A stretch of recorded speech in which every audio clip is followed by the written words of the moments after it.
Hi, marketing girlies. Happy December. We finally made it to December. I absolutely cannot believe that the year is wrapping up in just a couple of weeks. I'm sure you girls, if you're listening to Marketing Girly podcast, you probably have lots of big career goals for yourself always, and especially in 2026. So I'm going to sit down with you today and do a little solo episode on 10 things to change on your LinkedIn this December to make 2026 an incredible year for you and your career. December is usually a slower time for hiring, so this is a great time to take the time. Oh my gosh, I'm going to say time like 10 times there, but to take the time to refresh your LinkedIn, give it a little bit of a glow up. And it is, I think, your LinkedIn profile is one of the most underutilized pieces of your application materials. You might not realize how often employers and hiring managers are looking at your LinkedIn profile. I know for me, when I look at resumes, the first thing I do is I want to go to their LinkedIn profile and check it out. So it is so important that your LinkedIn profile is so strong. So I'm going to go through 10 changes that you can make during this holiday season to give your LinkedIn a little glow up. So let's jump on in. We're going to start at the top with your headline. So your headline is the one line that's underneath your name. And you can put anything here. Now, usually the biggest mistake I see is that you are not putting enough. Okay. If you are a recent college graduate, it shouldn't just say recent college graduate. You are so much more than that. And if you are actively on the job search, it shouldn't just say that you were looking for a marketing job. You want to add keywords in your headline. This is going to make it easier for recruiters to search you in the back end and to find you, and also to give somebody a bit more information about yourself. So, my favorite thing to do is to add a couple of keywords of areas that you want to work in. So, let's say that you are looking for a marketing coordinator job, you should put that in your headline. If you're looking for a higher level position in a specific industry, that should be in your headline. View it as like a little place to put your keywords. Imagine if the words that you kind of put in your headline are hashtags that make you more searchable. So, just a little inspiration to give that a refresh. You can kind of go stalk around, see what other people put, but you definitely don't want to, if you're applying to a job, if you're a recent graduate, you don't just want to make it recent graduate or looking for a marketing job. You want to add a little more oomph to it. Okay, so let's start there. I'm going to encourage you to refresh your headline a little bit and add in some keywords to help you be a bit more searchable. All right, now I want to go to your banner image because this is something that I also feel like gets forgotten. My favorite thing that I see, especially the students in our accelerator at Sky Society do, is they match their banner to their portfolio. So let's say your marketing portfolio has a specific theme. Let's say it's like a pale blue with a beautiful cursive white font. I would design a header image in Canva that also matches that. Now, the exception is if you have a job, a full-time job, I love when I see people make their banner image about their job.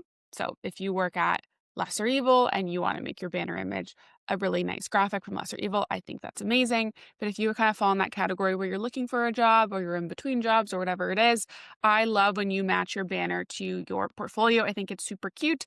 The other things I love are honestly just like really basic ones is you could just put like a picture of the city that you live in. Like if you live in Austin, you could put a picture of Austin back there. But I love doing something with some personality. And I think Canva is a great way. And it's also really cute when it matches your portfolio. So little tip there to check out what your banner image is. All right. Moving on to your About Me section. So, this is the area where I want my marketing girlies to be so much more creative. Oftentimes, About Me's are blank or they're really dull, and I'm seeing the same verbiage over and over and over again. You can be creative here. You can use emojis. You can use bullet points. You can write about more than just your professional accomplishments. I think it's really great in your About Me to add some personality to yourself. Now, the other mistake I see is writing way too much. Okay. Nobody's going to read your entire essay. I think just doing like 3 short paragraphs is really great. For my About Me, obviously, I have different goals. I have little like emojis with bullet emojis of things that I do, but you can kind of play around with it and have fun. You could do like 2 professional paragraphs and then like some cute little emojis at the end about fun things you like to do outside of work. But I think this is so great to show personality, to show creativity, and to help you stand out when most people are doing the most basic LinkedIn About Me's. Okay, so lots of opportunity there to be a bit different and have fun with it. Don't use ChatGPT to write it for you. Okay, we can tell. Don't use chat. Instead, I want you to, again, think creatively, think what's unique about you, and don't forget about keywords. Okay, your LinkedIn profile, you want it to show up when people are searching for certain things. So make sure you include skills that you have, goals that you have for yourself, even job titles that you're looking for. So make sure you're also including some keywords there. Okay, but have fun with it, get creative. Yes, it should be professional, but also don't forget to add some personality to it. And my personal favorite way to do that is with a couple little emojis. You don't need to go crazy, but I do think it just adds something different for when someone looks at your LinkedIn profile. Also, when you're About Me, LinkedIn recently added a new feature this year where you can add 5 top skills pinned to your About Me section. Make sure you do that and make sure those top skills are skills that are required for the jobs that you're looking for. All right, that's on your About Me. We're rapid firing through this. Let's go to your website. So, in your top little section under your contact information, you have the ability to add a website. You should put your portfolio here. It is so rare that I see people actually link a website, and it is the easiest way to get eyeballs on your portfolio. Again, this is something that we have all of our accelerator students do after they build their portfolio is they link it here. You can even add emojis in the text to make it like really stand out. I would link your portfolio. Don't forget about the website feature. It's super, super, super helpful. And again, that's just in your contact info and you can edit it and do that. All right. Now we're going to your featured section. So if you scroll down under your About Me, you'll see your featured section, or you might not see a featured section because you might not have anything pinned there, but you do have the ability to add a featured section in your LinkedIn. All the stuff we're talking about shows up before your work experience. So we want to make it as amazing as possible. In your featured section, again, my recommendation is to link your portfolio. All right. I'm a huge believer that portfolios are going to help you stand out and they're super unique. I would just link it there. Now, if you only link one thing in your featured section, it shows up really large and it makes the eye get drawn, like it draws attention to it. So I think it's really great to just link one thing and link your portfolio. If you are somebody that has a lot of accomplishments, a lot of posts that you done on LinkedIn that have done great, or just other things you want to link, you can do multiple things in your featured section, but just know somebody's probably not tapping through everything. So think about the average, not the sum. Don't include everything, just include your best pieces in featured. In your featured section, you can pin past LinkedIn posts, you can pin website links, you can pin images like media or PDFs. So think about things that you want to showcase to an employer. I would recommend not putting more than 3 because that's the preview I can see here on LinkedIn. You definitely can include more. You can also reorder them so that way the best things are at the beginning, but I think making sure you have your featured section. If you have your portfolio, make sure it's linked there and other accomplishments that you have. One other thing I want to touch on while we're here is that you get to edit your LinkedIn profile URL. A lot of people forget to do this. If you are on LinkedIn on desktop and you look in the top right corner, it will say public profile and URL, and there's a little pencil button and you can edit it. Please edit it. You don't want your LinkedIn profile link to be linkedin.com/ your full name and 20 numbers. You can make your LinkedIn profile URL anything you want. It's kind of like changing your username on Instagram or TikTok. So change it, change it now if you haven't already. That's also really important. Okay, moving down to activity. So under featured section, you're going to see activity. If you are somebody who doesn't post on LinkedIn and you only react to things and comment on things, all you're going to see here are your comments. But again, know that if a hiring manager is looking at your LinkedIn profile, then that's also all they're going to see. It is very, very important that you are posting at least twice a month. That's usually the goal that I like to give girls when they're just starting out. Try to post twice a month. I've done a lot of other content on what to post on LinkedIn. If you're thinking for simple ideas, my favorite easy idea is to just post about a marketing campaign that you really like. I think that's so fun. That's so easy. You could also post about accomplishments, certifications that you've done. I know in our accelerator, girls will post about marketing campaigns that they complete that they're proud of, and they'll share those on LinkedIn. Anything is good here. It's just so great if you're actually doing real posts because those are going to show up in your activity versus just having this section be a waste and just showing you like writing congratulations and commenting on a friend's new job. All right. So this December, think of something to post on LinkedIn. fill up your activities so it looks strong and it add value. The other reason I like posting about accomplishments or your take on marketing campaigns is because that also adds to you as a potential candidate, adds to you as a marketer, shows your mindset, your intelligence, your ambition. So think about kind of what you want employers to see here. And I'm sure you want them to see more than you just reacting to other people's posts. Scrolling down to your experience section on your LinkedIn profile. So usually the biggest mistake I see in experience is you don't have enough. Write more underneath each of your work experiences. You want to actually write descriptions for them. Again, this is adding to keywords. This is just giving somebody more insight into what you did at previous positions. If your resume isn't really easy to digest, a lot of people are going to look to your LinkedIn to understand your work experience, and it's important that you have thorough descriptions. Easily, you can just copy and paste your description on your resume for a work experience and put it on your LinkedIn. That's the easiest thing you can do, and that's totally fine. Just make sure you actually have descriptions for each work experience. Also, for each work experience, you could add skills. That's a feature on LinkedIn, is to like pin skills to each work experience. You should do that. On LinkedIn, you also have the ability to pin media to each work experience. You can link out to social media posts that you've done, articles that you've written, add images of stuff that you've designed.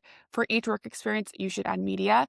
Really, really thinking about how to go above and beyond so your profile looks full. And again, marketing girlies, I promise you, so few people are doing this. If you do this, it is going to help you stand out so much. I feel like people don't spend enough time on this section in their profile, honestly, on all the ones I'm talking about today. But the amount of guests I've had on this podcast that have told me that they've gotten jobs because recruiters have reached out to them, recruiters that likely found them on LinkedIn because that's where they're looking for amazing people.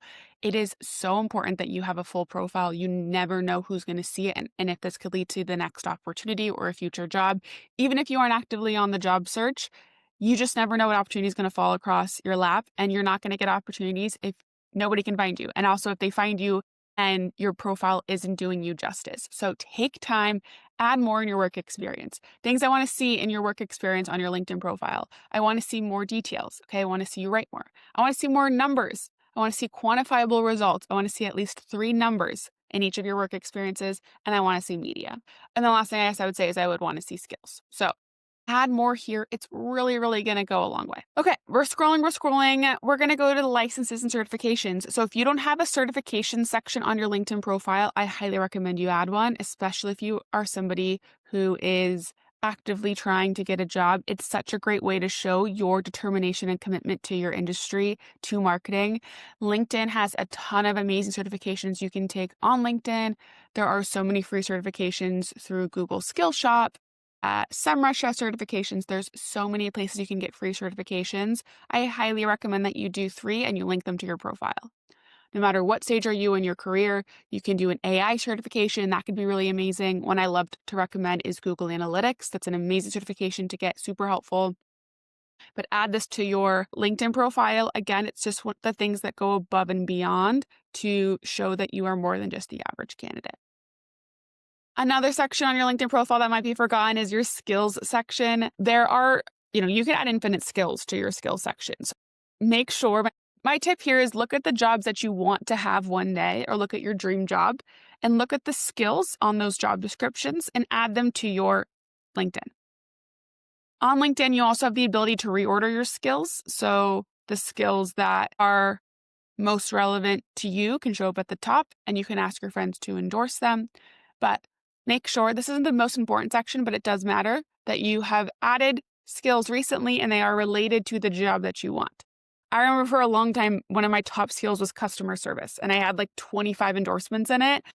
But that was when I had a LinkedIn profile in college and I was also working a waitress job. There is no reason I need customer service now in my marketing career to be like my top skill at the top of my profile with the most endorsements. So I reordered that. I put that to the bottom and I added skills that were more relevant to the top. Okay, so make sure you have relevant skills here. And then we have your recommendation section. It is the holiday season. It is the time for giving. This is a great time to ask for a recommendation. What better gift for someone to give you this holiday season than a recommendation on your LinkedIn profile? I highly recommend reaching out to past managers, past coworkers, and asking for recommendations. These also, again, go such a long way because so few people have recommendations on their profile. I really, really think that it's worth you reaching out and asking for a recommendation. All right. So, um, that is my other tip for you. Add a recommendation, ask somebody for recommendation. That's really going to help you a lot. Okay, that brings us to pretty much most of the stuff on your LinkedIn profile. It is so important that you make sure your profile is as strong as it possibly can be. Everything I've gone through today won't take you a ton of time to update. Okay, these aren't crazy changes that I'm telling you to make. They are super manageable, super doable, and you can probably knock them out in an afternoon. I really recommend you go through this checklist and you make those changes, and it's going to set you up to be in such a better place in January. There's obviously so much more that can go into your LinkedIn profile, but these are just some high level things that I think are actionable and easy for you girls to implement on your profile. So I hope you take advantage of it. If you do make updates and changes, and you do post about it, because that can make a great LinkedIn post, tag me and let me know, or share it in the LinkedIn group. I'd love to see the changes that you made. And I hope you have an amazing holiday season. I hope this solo episode was helpful. I love sitting down and doing these more. So again, I feel like I say this every time I do a solo episode, but you'll see a couple more hopefully later this month. And I'll be back next Tuesday with an amazing marketing girly guest for you to tune in with. So happy Tuesday, girls. Enjoy your holidays and have fun updating your LinkedIn profiles.